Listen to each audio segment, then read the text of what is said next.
మామూలుగా స్టూడెంట్ ఏం చేస్తాడంటే రీసెర్చ్ ఓరియంటెడ్గా అతను ఇన్వాల్వ్ అయ్యేసి ప్రతి ఒక్కటి అబ్జర్వేషన్ చేయడం జరుగుతుంది. అలాగే ప్రాజెక్ట్ కూడా ప్రతి సెమిస్టర్ మనకు సబ్మిట్ చేయడం జరుగుతుంది. ముఖ్యంగా మనము ఏదో ఎగ్జామ్స్ పెట్టి స్టూడెంట్ని పాస్ చేసేటట్టు కాకుండా ఈ ప్రాజెక్ట్ బేస్డ్ లెర్నింగ్ తోటి వీళ్ళను ఒక ఎంటర్‌ప్రెన్యూర్స్‌గా తయారు చేయడం అనేది మా యూనివర్సిటీ ముఖ్య ఉద్దేశం అన్నమాట. ఉద్యోగం కోసం ఎత్తుక్కునే బదులు ఉద్యోగాలు ఇచ్చేవాడిగా తయారు చేశారనేది మా లక్ష్యం. సెమిస్టర్లో 4th టర్మ్ వచ్చేసి ఇంటర్న్‌షిప్‌కి పోతాడు సార్. ప్రతి సెమిస్టర్లో ఇంటర్న్‌షిప్‌కి పంపించడం జరుగుతుంది. హాస్పిటల్ విజిట్స్ ఉంటాయి. దీనివల్ల ఏంటంటే స్టూడెంట్ ప్రత్యక్షంగా చూసి నేర్చుకునేది ఉంటుందన్నమాట. మనం థియరీ బేస్డ్ కంటే కూడా ప్రాక్టికల్ ఓరియంటెడ్ సిలబస్ ఎక్కువ పెట్టామన్నమాట. దీనివలన వాళ్ళకి ప్రొఫిషియన్సీ పెరుగుతుంది, ఎఫిషియన్సీ కూడా పెరుగుతుంది. వీళ్ళకి వచ్చేసి మామూలుగా లాంగ్వేజెస్ కూడా 3 లాంగ్వేజెస్ నేర్పించడం జరుగుతుంది.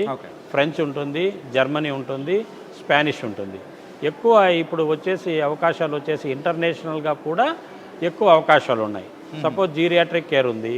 ఇప్పుడు ఫారిన్లో మీరు చూస్తే జపాన్ కానీ, జర్మనీ కానీ, యూకే కానీ ఎక్కువ జీరియాట్రిక్ కేర్కి మన నుంచి నర్సులను తీసుకుంటూ ఉంటారు. మామూలు నర్సెస్కి 3 to 4 lakhs ఉంది పర్ మంత్. Yes sir. అలాగే మన అలీడ్ హెల్త్ కేర్ వాళ్ళు కూడా అవసరం చాలా ఎక్కువ ఉంది. కాబట్టి అది దృష్టిలో ఉంచుకొని ఈ జర్మన్ కానీ, స్పానిష్, ఫ్రెంచ్ ఈ 3 లాంగ్వేజ్ పిల్లలకు నేర్పించడం జరుగుతుంది. అలాగే హెల్త్ కేర్ ఐటీ కూడా నేర్పిస్తాం మనం. ఆర్టిఫిషియల్ ఇంటెలిజెన్స్ ఇప్పుడు ప్రతి రంగంలో అడుగుపెట్టింది. అలాగే హెల్త్ కేర్ రంగంలో కూడా ఆర్టిఫిషియల్ ఇంటెలిజెన్స్ వచ్చేసి రోబోటిక్స్ ఉంది.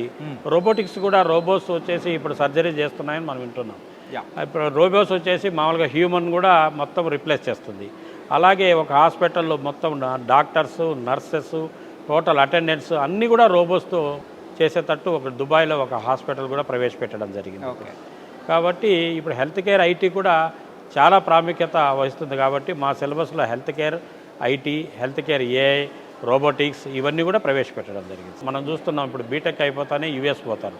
అలాగే మన స్టూడెంట్స్ కూడా హెల్త్ కేర్ పిల్లలకు కూడా ఒక 3-4 years అబ్రాడ్ పోయి కొంచెం మనీ ఎర్న్ చేసుకొని, ఎందుకంటే మంత్లీ 3 lakhs rupees వాళ్ళకి సంపాదించుకునే అవకాశం ఉంది. కాబట్టి ఇక్కడికి వచ్చి తర్వాత మన ఇండియాలోకి వచ్చేసి ఎంటర్‌ప్రెన్యూర్స్‌గా ఎదిగే అవకాశం ఉంది. అక్కడ అబ్రాడ్ ఎక్స్పీరియన్స్ కూడా వాళ్ళకు ఉపయోగపడేది. ఎడ్యుకేషన్కు పోవచ్చు, అలాగే జాబ్ ఆపర్చునిటీస్ కూడా చాలా ఎక్కువ ఉన్నాయి సార్ మా స్టూడెంట్స్కి.